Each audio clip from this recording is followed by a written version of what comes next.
The following is a special presentation of the Decibel Geek podcast.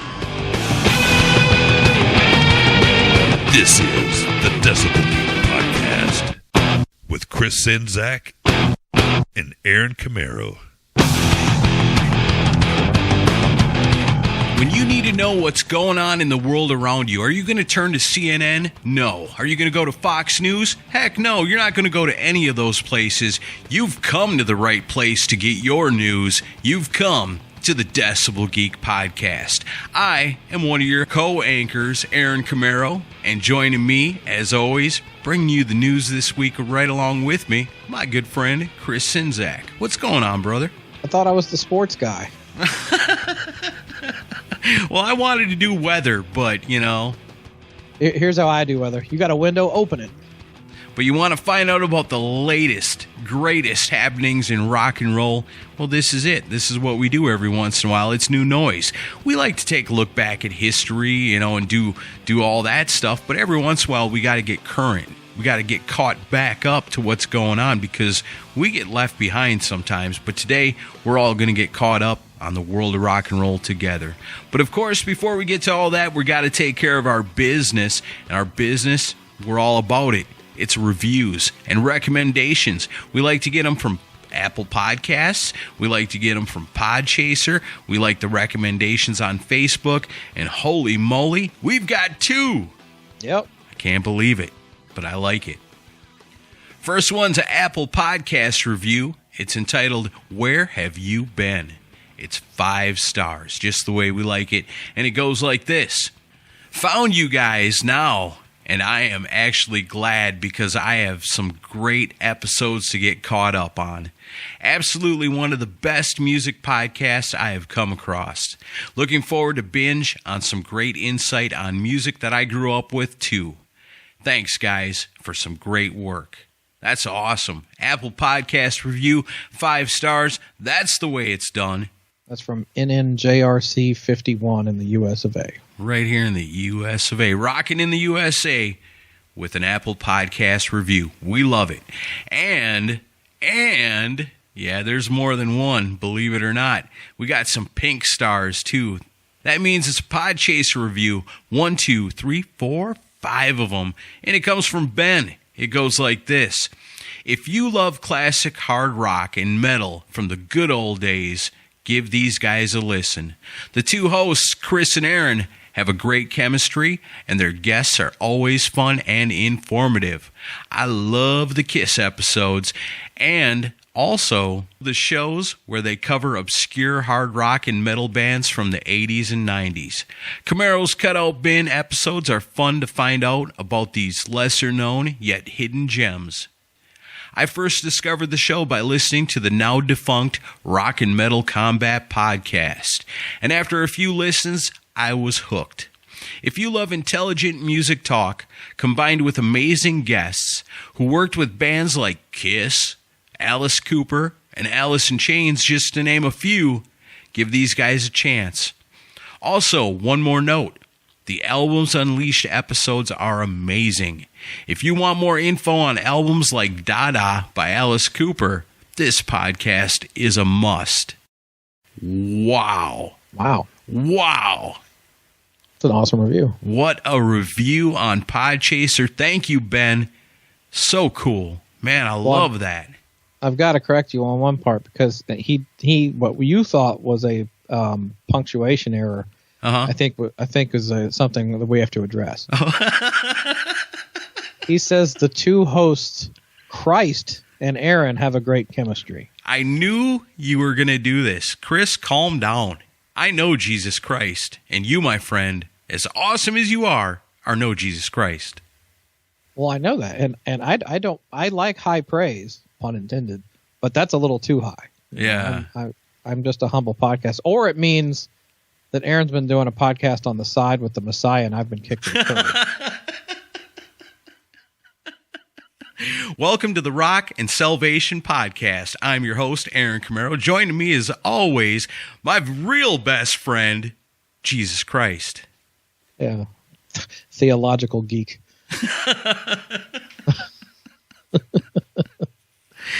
Jesus wouldn't make me lie to you about having a side podcast. He'd say, be honest with your co-host. Tell him what's really going on.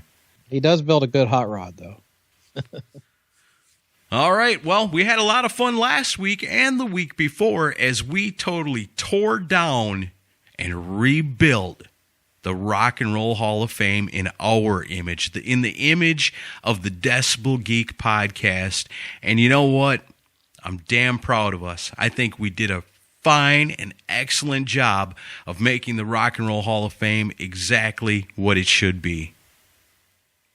That was a lot of fun to do, and we had a lot of good feedback from it, and people seemed to enjoy it, and it was definitely an interesting experiment to do. And our lists are definitely different than the Rock and Roll Hall of Fame. Yeah, way different, but that's why we are who we are. Yeah, and we appreciate everybody that shared on Facebook and retweeted on Twitter our Rock and Roll Hall of Fame parts 1 and 2.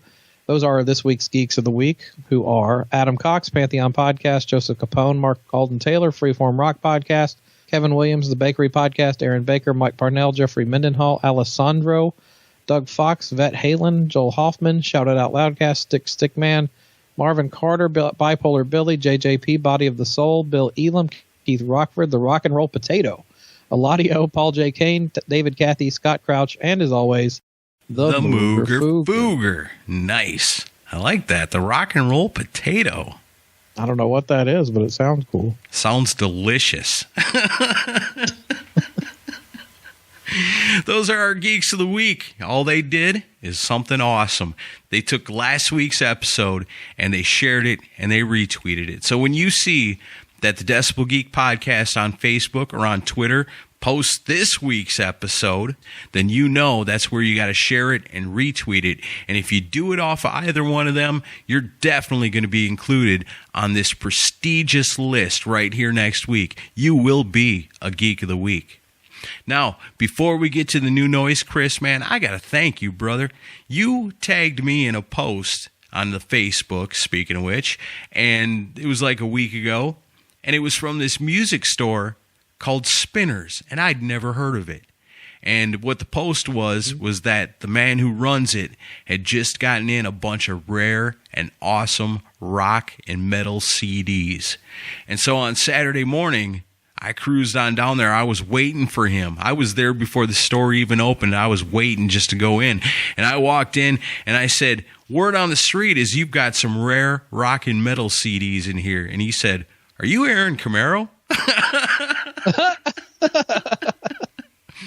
So I went down to this store in Spring Hill, Tennessee that I would have never even known about if you hadn't told me about it. And this place was awesome. I got to meet Matt, who runs the place, and his wife, and she's super cool. They know their rock and roll. They've got all kinds of cool stuff in this store. It's like a rock and roll museum mixed with a music shop. And man, did he have some cool, rare rock CDs. So thank you for turning me on to that store. You want to know what I got that day? Yeah, let's hear it. I picked up the Shotgun Messiah I Want More EP, which I've been looking for forever. He sold me a copy of Odin's Fight for Your Life CD, which I've never even seen anywhere else. I got the Baton Rouge album, Lights Out on the Playground, which I've been looking for that forever. Check this out. I got Easy-O's Fire Fire. Wow. Hey, do you ever see Easy-O CDs at any of the music stores you go to? No. Me neither. But he had it down there at Spinners. And this one, oh, super cool, dude. We were just talking about this a couple of weeks ago when we did our 87 Hit Parader magazine episode. We were talking about the Metal Method guitar lessons in there. We were talking about Doug Marks. And we were talking about the band Hawk. And I was like, I'd never heard of this before. I had no idea. He had the Hawk CD. I bought it. Oh, yeah, I did. And something we didn't realize when we talked about that, Matt Sorum from The Cult and Guns N' Roses plays on this. Oh, really? I had no idea. Travis in that band. Maybe it was Matt Sorum. I guess it was. It's pretty damn cool. I got to say, it's pretty awesome. And if you're in the Nashville, Middle Tennessee area, I highly recommend you go check out Spinners because, man, that store is super cool. Yeah, I've gone there once, and I need to go back because I really was impressed with it the first time I went. And but yeah, when I saw that post and I saw like all these rare, it was a great picture of all these rare like metal CDs. I was like, I have to tag Aaron in this immediately because I had a feeling you would be into that. I should have went to the bank before I went down there and asked for a loan, and then bought a trailer to haul all this stuff back that I would have bought. Well, your wife's happy you didn't do that. Yeah, I'm still married. Yeah, otherwise, be making room for you on the couch here. Right. They're like, come on, man, let me stay for a week. I'll burn you a copy of the Hawk CD. You'd have to throw the Easy O in for me to let you do that. For sure. Done deal. That's awesome, though. Yeah, definitely. I want to definitely go back out there again soon. It's a great store. Heck yeah, man. I love stores like that. And then, as a matter of fact, speaking of going to music stores, and we did the Camaro's Cutout Bin, I guess, about a month ago, maybe a little longer. And I had mentioned the CD warehouse, and I stopped back over there and ran into Tim, who I mentioned on the show, and he was like, dude, I listened to the show you told me about. It was so awesome. I can't believe you guys said such nice things about us, So that was really cool too. So, it's like, I feel like in Middle Tennessee, when I walk into like a music shop now, it's like the equivalent of Norm walking into Cheers. Aaron. And I like it. I like it a lot. That's a trip. Heck yeah. Happy record stores are amazing, and we should do everything we can to support them. Absolutely. If you've got a record store in your town, man, go buy some stuff. Go peruse, see what they got. Let them know what you like, then they know what to look out for. And, man, you might find an Easy O CD one day. That you don't find them in stores, but I found one thanks to a cool-ass music store. So support your local music stores. And actually, since that kind of falls into something I had on the list of stuff to talk about today, so I'll just dovetail it into that. But our friend Julian Gill brought up a good thing. He mentioned the recent, I don't know if you knew that, but for vinyl collectors, Walmart did this like $15 sale over the weekend where every vinyl album was $15 compared to what they normally would be. Oh, that's cool. And it's cool. And like the Kiss put out a Love Gun Splatter Edition, Splatter vinyl.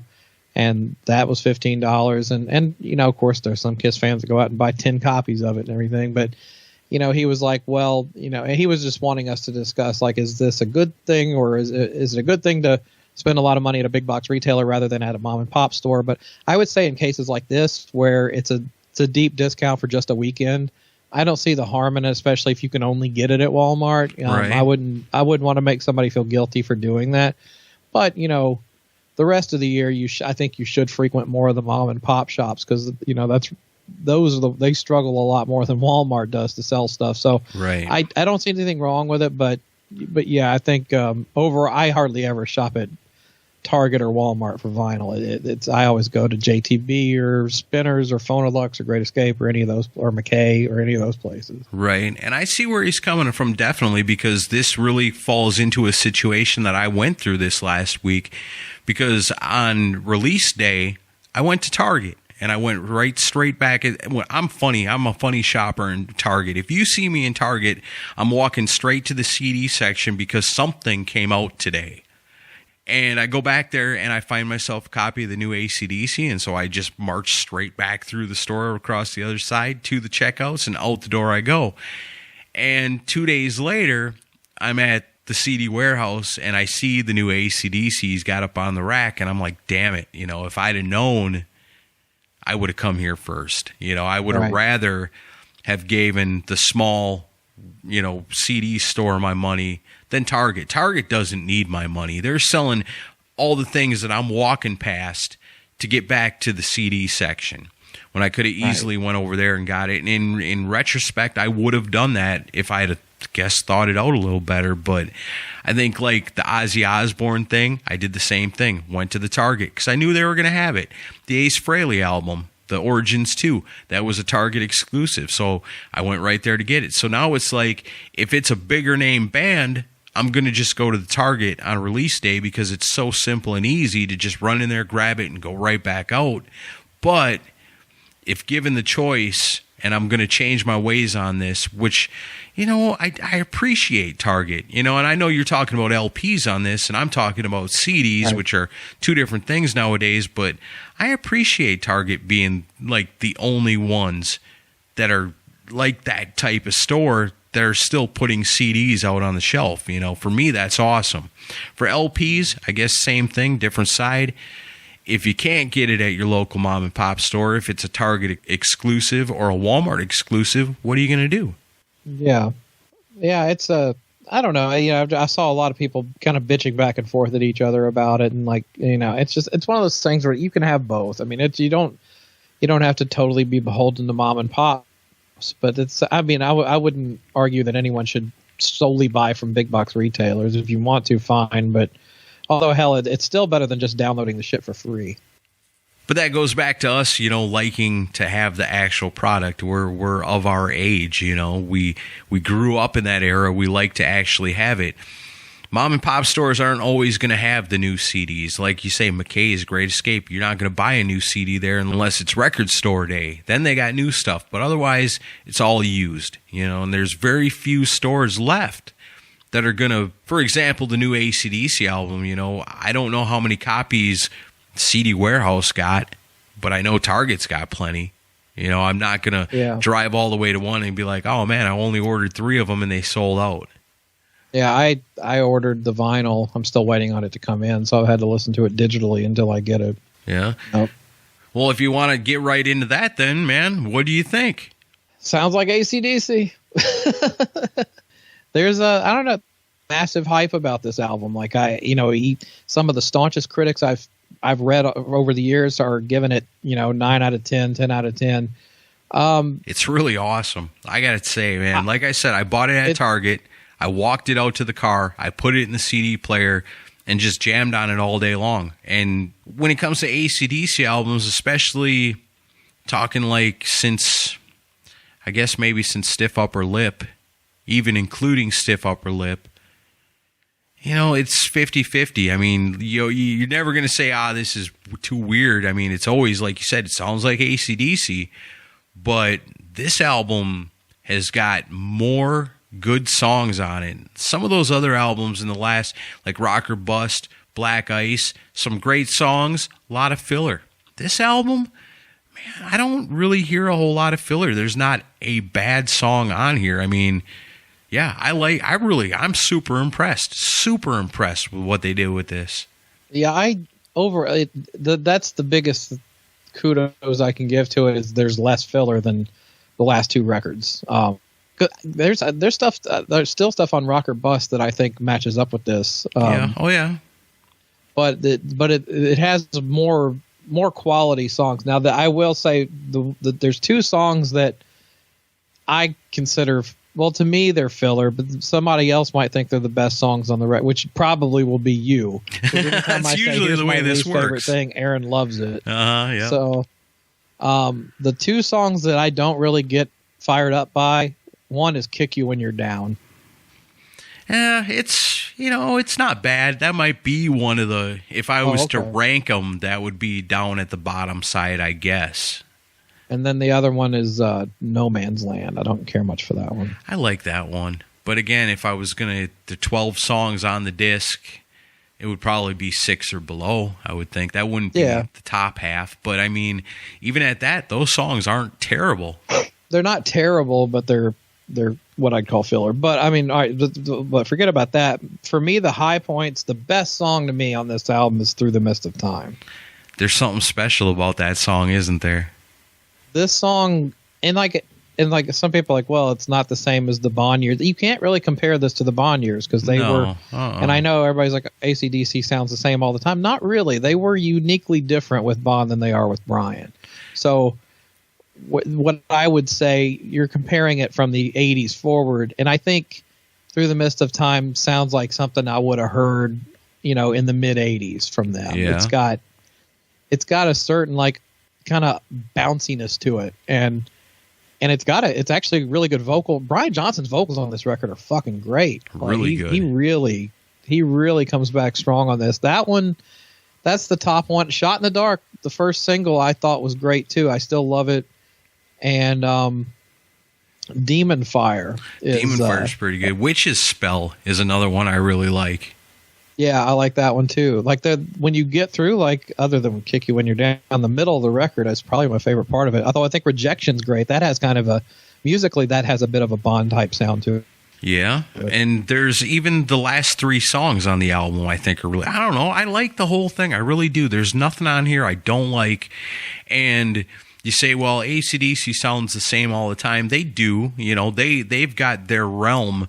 But within that realm, there's some cool different stuff going on here. Like, I think it was Demon Fire, where it's almost got like, it starts out with kind of like a ZZ Top kind of vibe to it a little bit. Yeah, it's a great song, and then it's just got a lot of attitude to it. I love the fact that they put a song out called Money Shot. That's just funny. Yeah. And it's a good one too, man. That's awesome. You should expect no less from the mighty AC/DC. They're going to take something like that, and it's going to be, hey, giving the dog a bone. Let me put my love into you. Money Shot. Why not? I still say Let's Get It Up should have been up for used for a Viagra ad. Totally. Why it wasn't is beyond me. Why don't we choose who goes into the Rock and Roll Hall of Fame, and why don't we choose the songs for the commercials? It's wrong. There's another episode idea right there. Come up with what would be the soundtrack for certain products. That's a good idea. That would be fun. We might have to do that. But I personally sent a message to Mike Fraser and just told him that, just him and Brendan O'Brien just knocked it out of the park with production. It's layered so well. Yeah. Like if you put headphones on and blast it, man, it's a really fun listen. If you drive a Camaro with a CD player and you blast it, it's also really awesome. I have really no complaints about it. I mean, and the fact that they put it out in such an awful year definitely helped cheer everybody up. It's been nice to see so much love for AC/DC this past week. Yep. Best thing since Razor's Edge. I'm going to say it. Yeah, that's a fair assessment because, I like all the stuff they put out since Razor's Edge. But, yeah, as far as pound for pound as a consistent, well-produced album with lots of quality songs, I'd say it's right up there. Right on. Awesome. I like that. Quality review, 2 thumbs up, all the stars we can give it. Got to be contender for Album of the Year. Got to be. Yeah, it's up there. So let me ask you this. Because, we lost Malcolm and his nephew Stevie Young has stepped in. Have you ever heard Stevie Young's stuff? Because this guy didn't just, show up yesterday. This guy's been rocking for a long time. Have you ever heard of a band called Starfighter? No. I was wondering if he was in the band Skyhooks, but maybe he wasn't. No, not Skyhooks, but Starfighter. Oh. What I've heard is like demo quality. There's some stuff out there on the YouTube. I encourage somebody to look this up. I mean, if you like AC/DC, this band is pretty good. I guess they never made it. I think they probably opened for AC/DC a few times. I think I read they opened for some other bands too back in the day, but never really made nothing happen on their own. But the guitar tones are killer. He gets it from the right place. And it's cool that, even though we lost Malcolm, and man, that's still a heartbreaker to me. It's nice to know that, it's still in the family. Stevie Young, between his rhythm guitar and his background vocals on this, how can anybody ever replace Malcolm? But man, if you're going to have somebody that has to do it, good job to him because he knocked it out of the park with his contributions on this album too.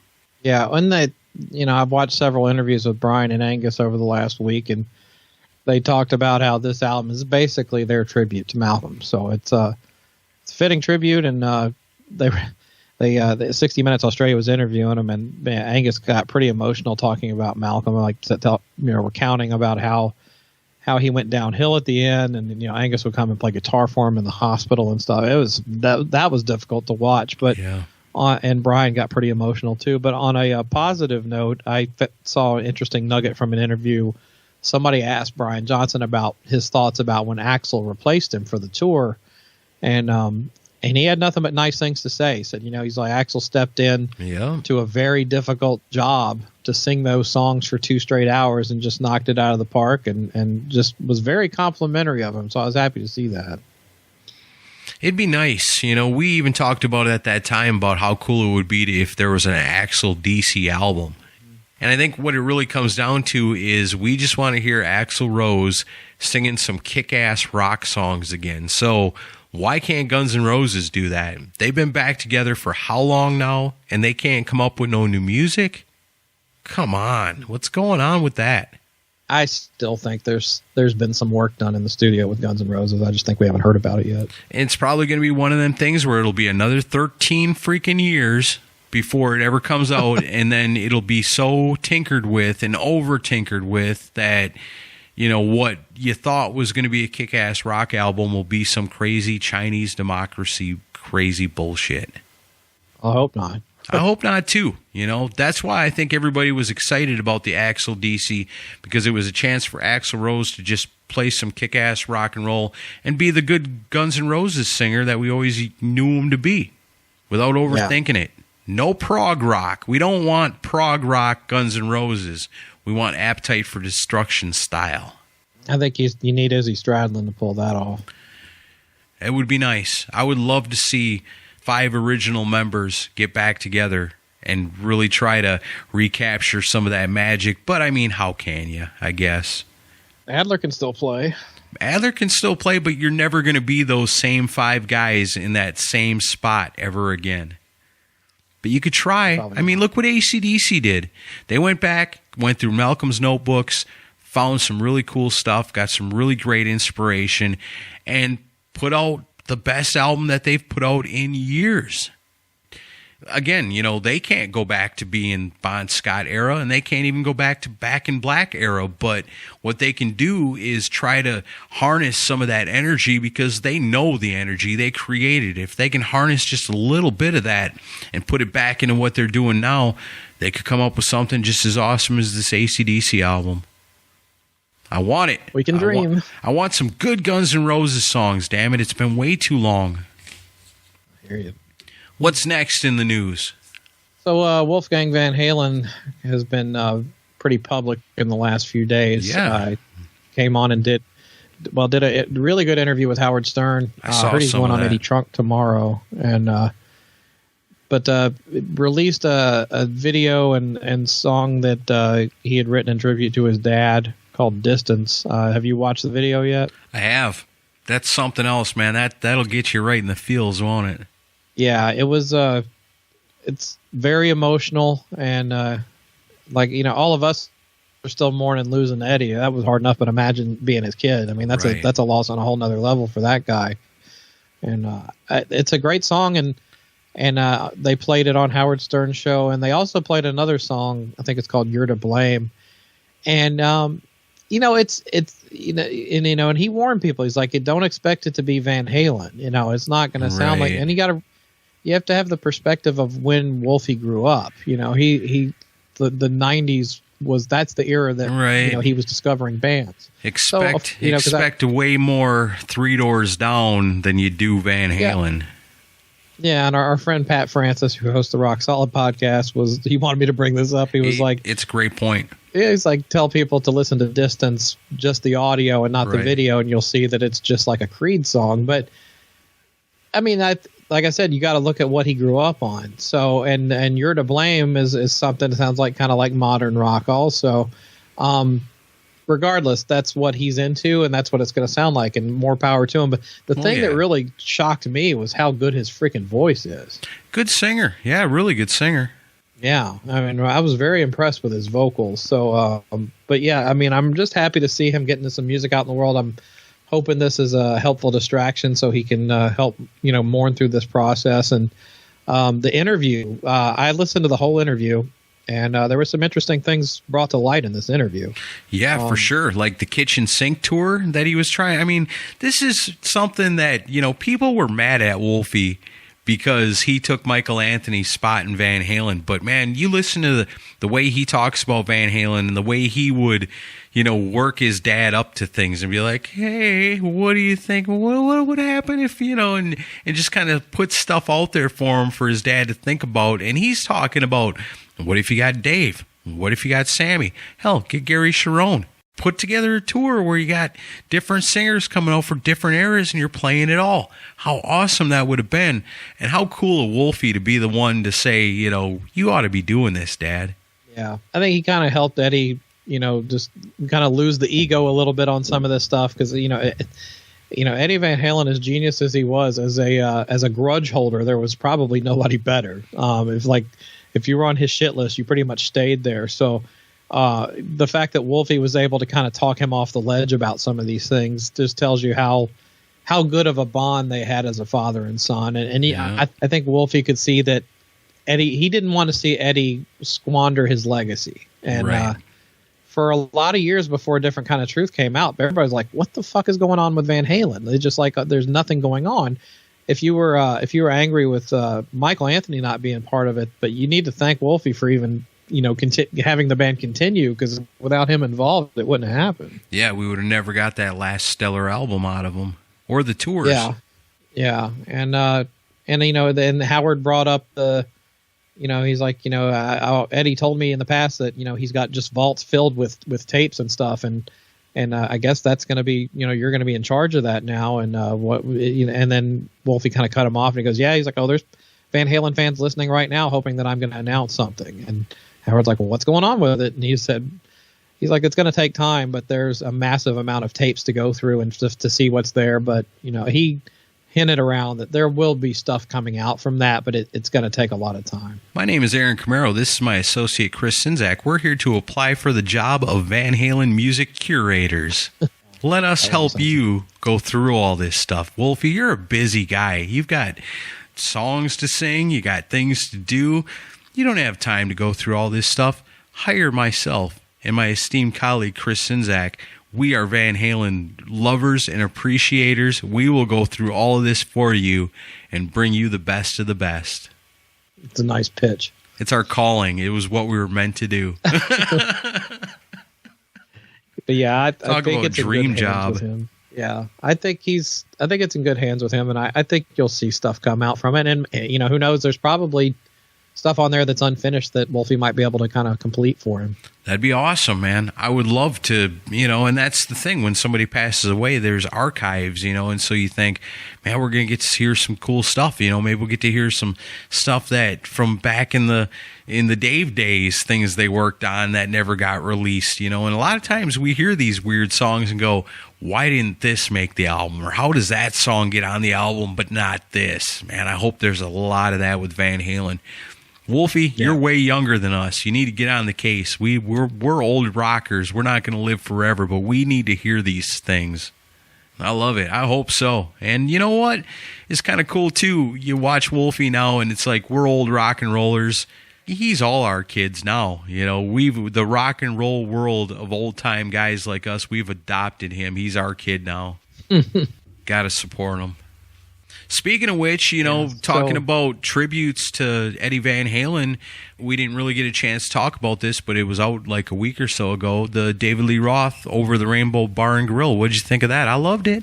What'd you think of it? I loved it, too. It was, although it was actually recorded years ago. Really? Yeah, it wasn't like recorded for Eddie. But it's an album that David did with John 5 playing. Oh, okay. And, I thought it was something new. And it's been shelved it has been released. And they recorded it a few years ago. And I think I heard that if you go on David Lee Roth's website, I think you can listen to the whole record. Yeah, I love the DLR band that John 5 did with David Lee Roth back when he was just known as John Lowry, right? Yep. And I think they completed a whole record. I mean, it's the Over the Rainbow Bar and Grill thing, it's different for Dave, but I really enjoyed it. It's definitely, what's the word for it? Sentimental, but that's what I liked about it. Yeah, I guess maybe that's why people thought it was a tribute to Eddie, because of the timing of it and the fact that it is such a sentimental song, and it kind of is a callback to their early days together. Well, he when he put it out, he said, "This is for you, Ed." So he kind of made it into a tribute for him. Yeah, that's cool though. I'm glad for that. And that's, you talk about Malcolm Young, you talk about Eddie Van Halen. The outpouring of love has been unbelievable for guys like this. And, as sad as it is to lose our rock legends, it's always nice to see that the outpouring of love that comes along with it. Yeah, and that's something with the internet age that is helpful when these things happen, because, remember when we grew up, if somebody famous passed, you'd hear about it, for a day on the news, and then everything kind of moved on. And, the way it is now, you see so many amazing tributes online from famous people and just fans. And, we definitely saw that with Eddie. We saw it earlier this year with Neil Peart when he passed. That's a good byproduct of it, is we kind of we all get to kind of virtually celebrate all around the world what these people meant to us, which is a great thing. Right, because if you think about our real lives, a lot of times, like in my life, there wasn't really a lot of people I could run to and be like, man, Eddie Van Halen, huh? But I've got the Decibel Geek podcast, and we got to share it with the entire world, which was beautiful. Oh, geez, I remember when Eric Carr passed away, that was the same day as Freddie Mercury. Yeah. And I think maybe two people that I talked to that day acknowledged who Eric Carr even was. Right, you walk into the junior high and there's a group of people crying, and you walk up, you think you're a part of them, go, man, Eric Carr, and they go, who? Freddie Mercury died. Haven't you heard? Yeah, that was pretty much exactly how it went. Yeah. Yeah, I had my brother. He mourned with me, but yeah, that was about it. But yeah, it's nowadays it's and God forbid when Paul, Gene, Ace, or Peter pass, it's gonna be on a massive scale. Yeah, big time. Well, let's hope that doesn't happen for a long time. But Paul Stanley, what the fuck is going on over there? Ooh, baby, baby. Oh, the Soul Station. So lame. So lame. Well, that's what he wants to do. I get it. Yeah, you do what you want to do. But you don't have to release it. You don't have to release it. You don't have to release it. If you want to get together with your keyboard player and your background singers and sing old Motown songs, that's fine. That's a hobby. You don't have to release it for other people to have to hear. It's nobody's forcing it on you. But I'm a Kiss fan. So when I go online, I see these things.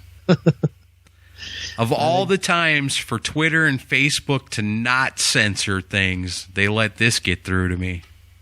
I hate it, dude. I really hate it. I'm a Kiss fan. I always love the rock and roll. I get it. He likes it. It's fun for him. But man, how lame. Not cool at all. I don't know that it's that lame. I mean, what exactly is lame about it? Just because it's not hard rock? Well, apparently the Motown music must be way, way easier to sing than rock music. Well, yeah, because he can sing it in the falsetto range. This is about all he has left. It's just so. I don't like it. I just don't like it. You don't listen to any old Smokey Robinson or Temptations music? I mean, I guess, but that's cool because it's them. Now imagine Smokey Robinson coming out with a song like "I Want You." What's the Smokey Robinson fans going to think? What's all this smoking guitar? We don't like this. Yeah, I don't know. It's the reverse. I really was bummed out when I saw it. I was like, man, Paul, come on. You're supposed to be a member of Kiss. You're supposed to be super cool. But this ain't cool at all. I don't know that it's uncool. It's just not to your liking. It's not to my liking. I'll agree with that. And here I never thought I'd be defending Paul Stanley to Aaron Camaro. That's weird. Yeah, it's too bad. I mean, it'd be nice to. Can't all members of Kiss have the talisman? I mean, at this point, it should be required. If you're a member or former member of Kiss and you're going to come out with solo music, you have to use Ryan, Jeremy, and Phil. You have to. You can't not do it any other way. That I'd be cool with. All right. Well, I mean, for once, I don't want to talk about Kiss, so let's move on. Paul Stanley doesn't either. Yeah, I see why. Have you heard the new L.A. Guns. Now, I'm not talking about the one with Tracy Guns and Phil Lewis. I'm talking about the one with Steve Riley and Kelly Nichols. Have you heard the song Renegades? Yeah, I heard it. What do you think of that? Yeah, it was all right. I wasn't blown away by it. I think it's pretty cool. I think somebody else posted it on our Facebook that I agree with. I kind of have a problem with it because I like it. And I probably shouldn't like it because it seems like a scab band. Yeah, it's not even weird for LA Guns at this point. That's just part of the course. I guess you're right. Yeah, it really shouldn't be weird.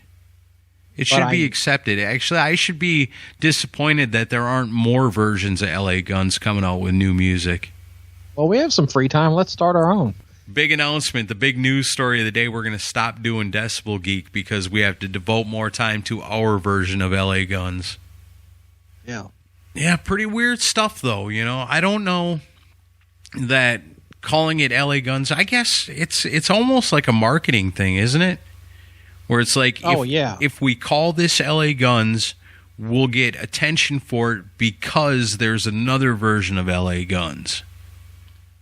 But if you called this... It's all about marquee name. But if you called this band Renegades and came out with a new album on Golden Robot and said, this is a band featuring Kelly Nichols and Steve Riley, formerly of LA Guns, along with this guy and that guy, and it's a new album, it kicks ass, it's in the vein of LA Guns. If you love LA Guns, you'll love this band Renegades. Does the album sell more or less without the name? Oh, less. That's why they're fighting. Do you think so? Absolutely. So you think in 2020... there's somebody that says, I'm really excited about the new LA Guns album, not aware that it doesn't contain Tracy or Phil. And sure. And they order that, and they get it, and they go, man, I don't know. Something's weird about this. And then they open it and look and go, oh, wait a minute. What is this? You think that happens? Well, for album releases, maybe not so much, because anyone that's investing money in an album release today has to have an invested interest in the band. Right, yeah, definitely. But you tour on the back of these records, so you couldn't very well put out the Kelly Nichols project and then go tour on it with calling, because it's when you go tour on it and you want that marquee value, so they go, oh, I remember that Ballad of Jane song when I was 15. Let's go get drunk and watch them. I guess I get that. Maybe it's just been so long since there's been tours, I almost forgot about that aspect of it. Because if it's just the album, it doesn't matter then, except for the little bit of extra press you'd get by saying this is the other LA Guns. Yeah. But I guess eventually touring's going to come back. Well, it's the sad reality, just like with our friends that work in radio, where we tell them, why the fuck are you not playing deep tracks or new songs by classic bands? And the sad reality is the vast majority of people just want to hear the same shit they're familiar with. Right, true. That's why the bands like LA Guns or anybody that's fighting over a name, that's why they fight over it. They want those casual people that are going to come and spend money. And I guess if there was a split like this where you got Kelly Nichols and Steve Riley in one band and you got Tracy and Phil in another band, if this would have happened back in 89, you would have definitely called it something else because you would have had a shot of making it on your own. But now, not so much. Now you're scrounging for crumbs. Right, and you're just relying on people like you and me and the people that listen to this show that go, I don't care if it's the other version of LA Guns or whatever it is. It has all the components to be a great rock album, and that's what I want, a great rock album, no matter what it's called, no matter who's in it. If it's a great rock album, I'm interested in it. But we are a truly rare breed. Yeah. So I guess, it's quality, not quantity. But not LA Guns, because it's quantity and quality. Somebody online, I can't remember who, they brought up the was it the American Hardcore record? Yeah. And said that Tracy Gunn's order on that record was to try to sound like Pantera. Oh, totally. Yeah, if you listen to that, and that's a hard one to find nowadays. I've got my original copy that I bought when it first came out because I was just excited in the 90s to hear a new LA Guns album, and what I got was like, what is this? But it's cool in its own way in spots, because Tracy Guns is such a killer guitar player. It's cool to hear him play as if he was in a band like Pantera, like really let rip. I mean, that's a really killer guitar album, but it's not a great LA Guns album because, again, that's another one where, is this really LA Guns? When you're listening to it, is this really LA Guns? Because it doesn't have Phil. It's way different than anything. This is not an LA Guns album. This is a Tracy Guns project featuring some members of LA Guns. But, like you say, the name value in it is important. So, but wait, back then they were the LA Guns, remember? Yeah. That was the big distinction, because before that album they were LA Guns, but for that album there was a "the" before it. Welcome to the 90s. This is the LA Guns. Or they were like, there's the Strokes, there's the Stone Roses, and there's the LA Guns. Something like that. Or maybe that's a sign of the Armageddon. Like if there is one true clear LA Guns, that's the end. That's the seventh seal. So be grateful for all the different versions, because it's keeping us alive. But yeah, you got some Rob Halford news? Yeah, so he, couple things. One of our listeners wanted us to talk about his autobiography, which I haven't read it yet. Have you? No, I've not. I don't need to read it. I listen to podcasts. Well, from everything I've heard about it, it's more about his coming out and living as a gay man through the 70s and 80s than it is about Judas Priest or music in general. So, I mean, that's a pretty unique story. I mean, there's plenty of people who have lived it and come out of the closet and done all that, which is cool, but pretty unique perspective to be the lead singer of a rock band when you're supposed to be a poster boy in magazines for the girls. Yeah, but I mean, that's an interesting story, I guess, but I want to hear about the music. Because I don't know, I haven't read, KK has a book out. I wonder how deep that goes into the music. I haven't read any of the band members' books. Martin Popoff's written some books on them that I liked, but I don't know. I'd like to hear some really in-depth stories about the making of the records anyway. So Rolling Stone interviewed Rob, and they asked him for his top 10 favorite albums. And it's a very predictable list. A lot of Zeppelin, Deep Purple, stuff like that. Yeah. Let's see if you can. We'll just do the artists. Let's see which artists that you can guess are on his list. I'll see how many you get right. Let's see. Definitely Deep Purple. Yep. Led Zeppelin. Yep. How about Budgie? Is Budgie on the list? No, that's really? too obscure. That's too obscure. Too obscure. Oh, okay, so Queen. List. Yep. Geez, what else is super popular? I don't know. What are the two biggest bands? Black Sabbath. Black Sabbath's on there. Yeah, of course. I don't know. It's harder than it seems then. All right, Zeppelin, their debut. Queen 2. The Beatles, A Hard Day's Night. Yeah, I guess I wasn't thinking about the Beatles and the Stones and stuff like that. Yep. The Stones, Get Your Ya-Ya's Out. Deep Purple's Machine Head. Jimi Hendrix, Axe's Bold as Love. David Bowie, The Rise and Fall of Ziggy Stardust and Spiders from Mars. And Cream, Disraeli Gears. Yeah, that makes a lot of sense. Yeah. As you're looking at the timeline. He also gave a lot of props to Black Sabbath's self-titled and Pantera's Cowboys from Hell. Yeah, I gotta imagine that probably influenced him at his time stepping away from Priest, which is kind of ironic because when they went and got Ripper Owens, that was also the direction they went in. Yeah, but I remember that. And I thought the Fight stuff kind of had a Pantera vibe. That's exactly what I was just going to say, the Fight albums for sure, and that's some good stuff. Oh, yeah, I think that song A Little Crazy is still a great song. Yeah. Oh, yeah. I haven't listened to that in a while. I'll have to pull that out. You know who's playing guitar on that, right? Is it the guy that's in Great White now? No, it's the guy that plays Satchel in Steel Panther. Oh, okay. What's the name of the guy from Great White? Robbie Lochner. Robbie Lochner. Maybe he was... He might have been in it, too. I don't know. or touring or something like that. I know he was involved somehow. And it wasn't from the Rolling Stone interview, but I saw somebody asked Halford if there was a Judas Priest song that they've never done live that he wants to do live, and he said the title track from Rock-a-Rolla. Nice. Dude, if I was seeing a Priest concert and they bust that out, I would just go crazy. I love that. I don't know, man. I just here lately I've been way into the earliest stuff. I really like that first album and the second album and the third album and the fourth album. And then after that, it's all still really good. But I really, really have gotten into that early Priest stuff because it's really unique. You know, it's not the heavy Priest that you come to know, but it's like straight up weird kind of rock. I guess you'd compare it to some Deep Purple or something like that. Maybe like the Coverdale Glenn Hughes era a little bit.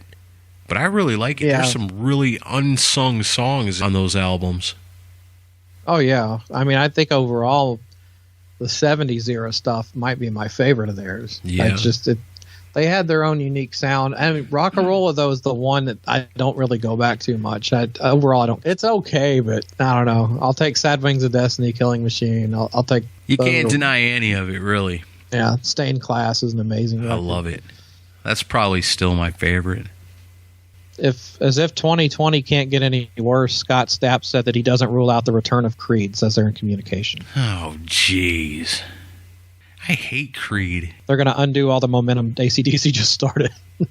That's terrible. Terrible news. Everything was going so good. Paul Stanley and Creed. Otherwise, this episode's been great. Paul Stanley and Scott Stapp need to do a Motown record together. But not release it for anybody to hear ever. Like they get together. Do that record, just don't put it out. Yeah, go ahead, go to the studio, get all your friends together, Paul Stanley, Scott Stapp, whoever. Play your little hearts out. Play everything you want to. Get it all out of there. But don't release it. What are you thinking? Burn it on a CD, throw it in the street, and set it on fire. Nobody will ever hear this. Oh, man. I wanted to bring this up for personal. Have you heard the new Jason Bieler song that came out? No, Oh, it is so good. Yeah? It's a song called Apology, and the album is called Songs for the Apocalypse by Jason Bieler and the Baron von Bielski Orchestra. Okay, all right. Is it an actual orchestra? No. Okay, good, good. It's a weird song, but in the right way. It's kind of like I could hear Saigon Kick doing this song, but it's a bit more experimental. But it's got like these really lush harmonies to it. It's heavy in music, but these harmonies are just so weird. And I could hear it almost like, you remember the Extreme album, 3 Sides to Every Story? Yeah.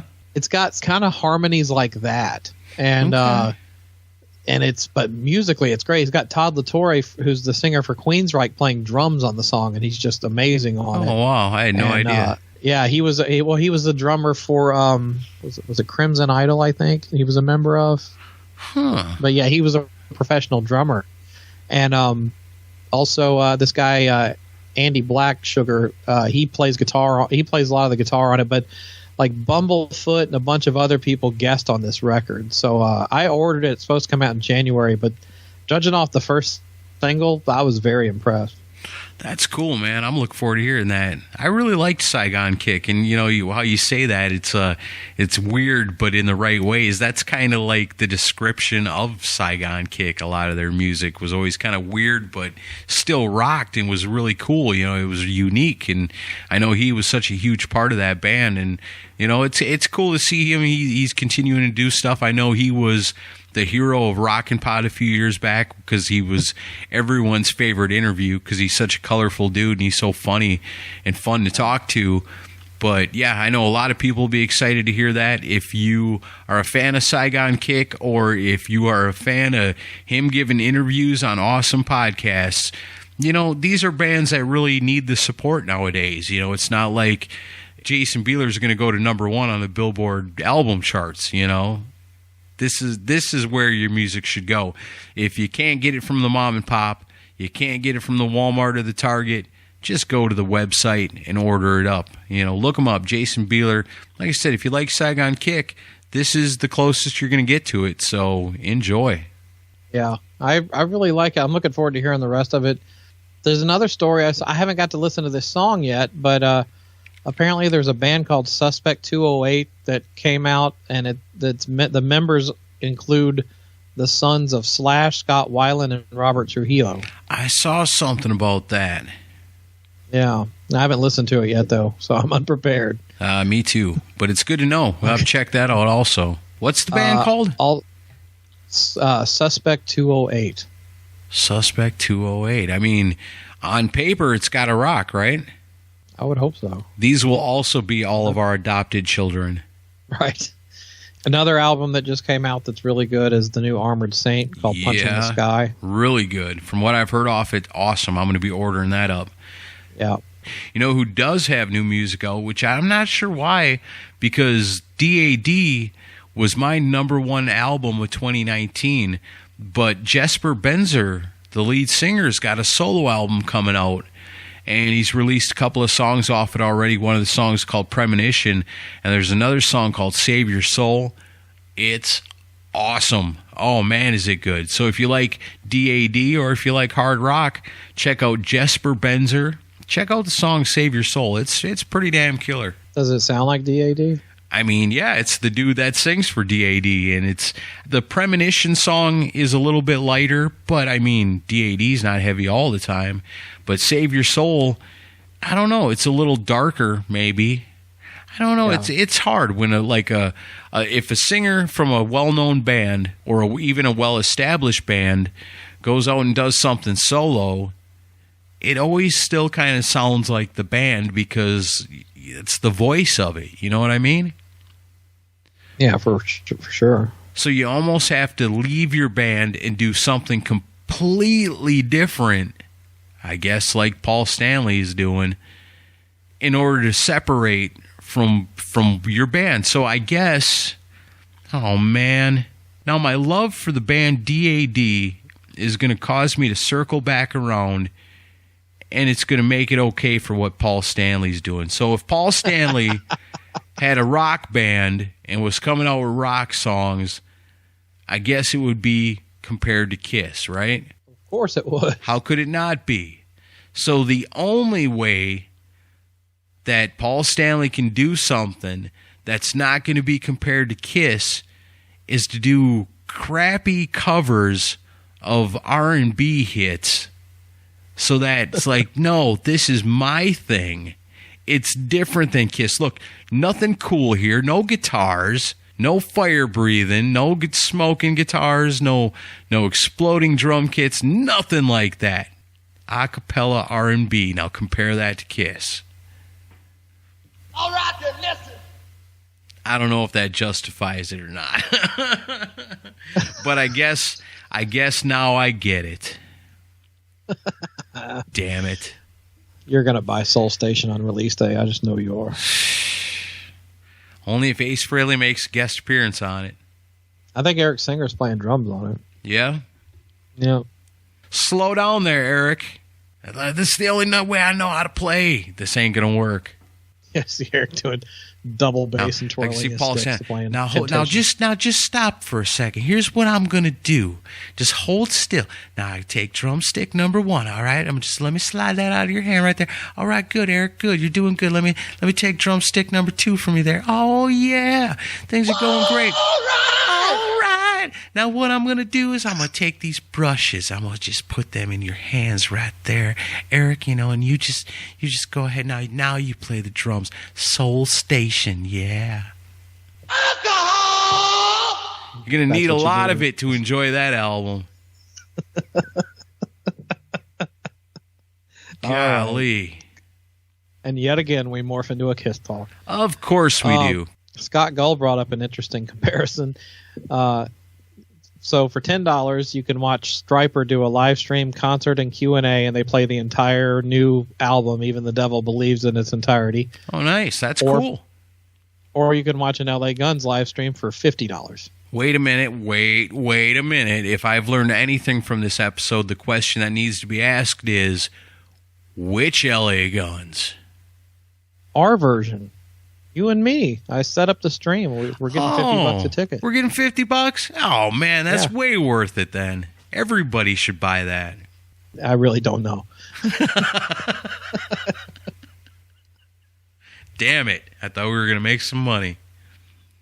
It's a good deal on the Striper one, though. No, that's super cool, man. I don't know about $50. I don't think I know I wouldn't. There ain't. You're a hardcore LA Guns fan. It would have to be something pretty amazing. Like the Skid Row's getting back together and they're doing one show with Sebastian and Rob, and it's going to be streamed live, and this is going to be your only opportunity. I might consider that. Right. But just any band, I don't think there's anybody I'd pay $50 for. Not for a live stream. It would have to be, Aaron Camaro, you've won a contest, and now you can pay $50, and you have to make you can make the Reunited Kiss play any songs you want. I'd pay $50 for that. Song number 1, Just a Boy. Here's your brushes, right. Eric. Let's do this. Yeah, get the brushes out. Yeah, so the only other thing I have on here is the announcement of the new Alice Cooper record that's coming out. I'm excited anytime Alice Cooper's got new music coming out, but what is this exactly? Is it cover songs or is it new music? It's a mix. So like he did that EP called Breadcrumbs Right. last year, and that was all cover songs of Detroit artists. And so some of those songs are, this is an extension of that. So like those Okay. songs are going to be on here, but then it's a few different originals too. And then he put out a single for the song Rock and Roll, which is a Velvet Underground song. I've heard that. And of course he does a way better version because Velvet Underground absolutely sucked in my opinion. Well, yeah. Which I know I'll get hate for saying that. That's but a give-in. I stand with you. I have a little bit of a beef with this. I'm excited, and I'll be a first-day buyer, of course, because it's Alice Cooper. But Yeah. two things. One, I don't understand all of this Detroit love. I mean, like, he lived there till he was like 9 years old, then he moved to Arizona. But he keeps throwing out this Detroit thing. It's almost like he's leaning on it so much. But my biggest gripe is, yet again, this album features no tracks recorded with his touring band. Not one.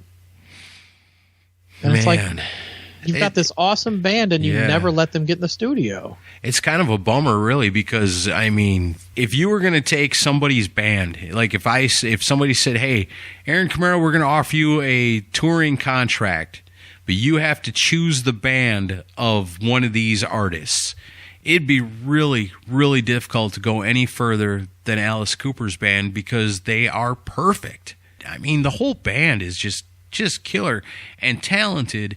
And you know what? I love Alice Cooper, but maybe it's time for that band to go find a new lead singer and come out with an album. Not that that's ever going to happen because they know where their bread's buttered.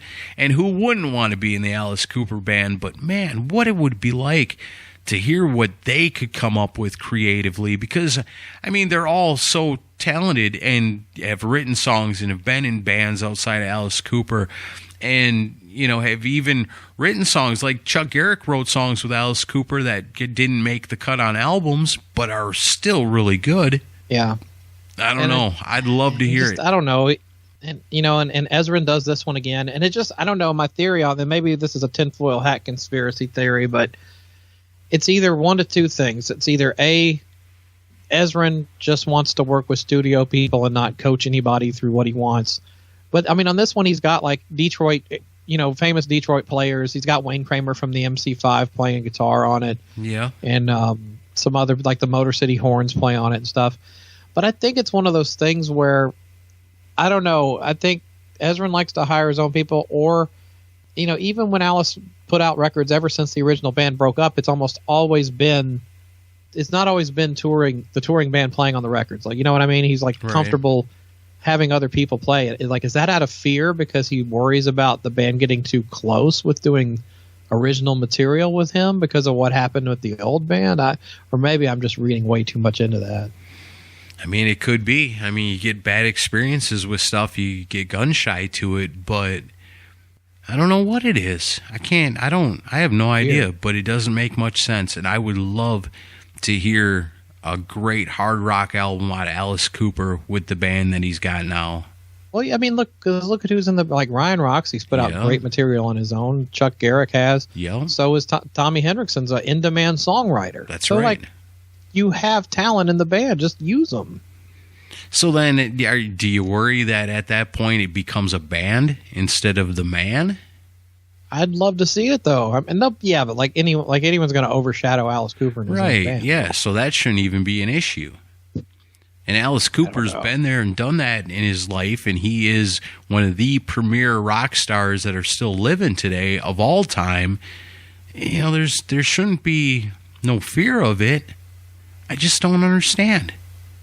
Like, they would jump at the opportunity to do it. Oh, yeah. But maybe you're right. It probably is a Bob Ezrin thing, I would guess. Like, hey, you got to go back on tour with these guys. If you bring them into the studio, I'm going to chew them up. And there's going to be hard feelings. That's possible. And then you got to go back out on tour with these guys who are their feelings are hurt a little bit because they got run through the Bob Ezrin ringer. And these other guys, they're just paid to play. Who cares? You do what we tell you because we're paying you to be here. And when it's over, you're gone, and we don't have to care about how your feelings got hurt. Yeah, I don't know. I don't know either, man. We could speculate on that all day and all night, but it just doesn't make much sense. Well, and it's also where, Ace Frehley does the same thing with his albums. Yeah, true. He doesn't let our friends play on them other than that She track, which is great, but it's like those guys could have played on that whole record. That's what I would have liked, yeah. If it would just been a straight-up Ace Frehley record with the Talisman and Matt Starr on drums, and just, let them help write the songs. I mean, they're all true Ace Frehley fans. They're not going to steer you wrong. They're not going to make you do nothing weird or dumb, and neither would the Alice Cooper band. But I think they could add so much.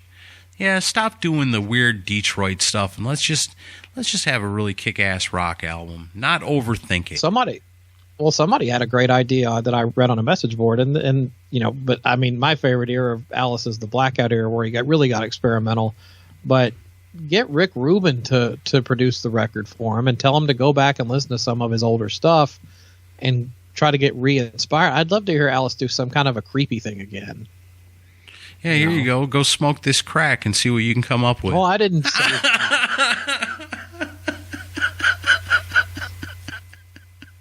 Jeez. I'm just kidding. Don't do that.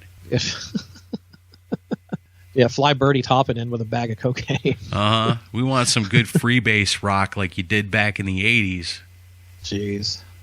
But I don't know. I'll buy it, but I'm just tired of the whole Detroit thing, and I don't know. I'm just not that overexcited about this record, which sucks because I actually really love Paranormal. I thought it was a cool record, but I don't have a great feeling about this one. I don't know. Paranormal didn't last. I was really excited about it when it first came out. I bought the deluxe edition with the extra songs with the original band and everything.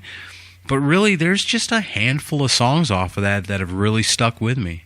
Well, but when's the last Alice Cooper that you haven't said that about? Hey, that's true. Yeah, if you think about it like that. I'm a huge fan, but like going all the way back to Constrictor, I think every album's been that way. That's true. Yeah, the songs 50, that are good are great, but the songs that are weird are kind of forgettable. I don't listen anything after Constrictor. I never listen to the full record. It's just a few songs. Yeah. He's still the greatest, though. Totally is. Can't beat Alice Cooper. You gotta love it. So we've covered a lot of ground here today. Yeah, and I know we wanted to help out one of our friends and play some new music on the way out. That's right. We're going to take this opportunity right now to play something for you as we wrap things up here today. This is a guy named Byron Nemeth, and he is just like you and me. He's just a fan of rock music, likes the Decibel Geek podcast, dropped us a message and said, hey, check this out. It's my new instrumental tune. This guy is one hell of a guitar player, as you're about to find out. If you dig it, you want to check out more of it, it's ByronNemeth.com. That's ByronNemeth.com. This is a song called Engines of Thunder. I think you're going to dig it because it jams. And that is the news. And we'll see you next week. See ya.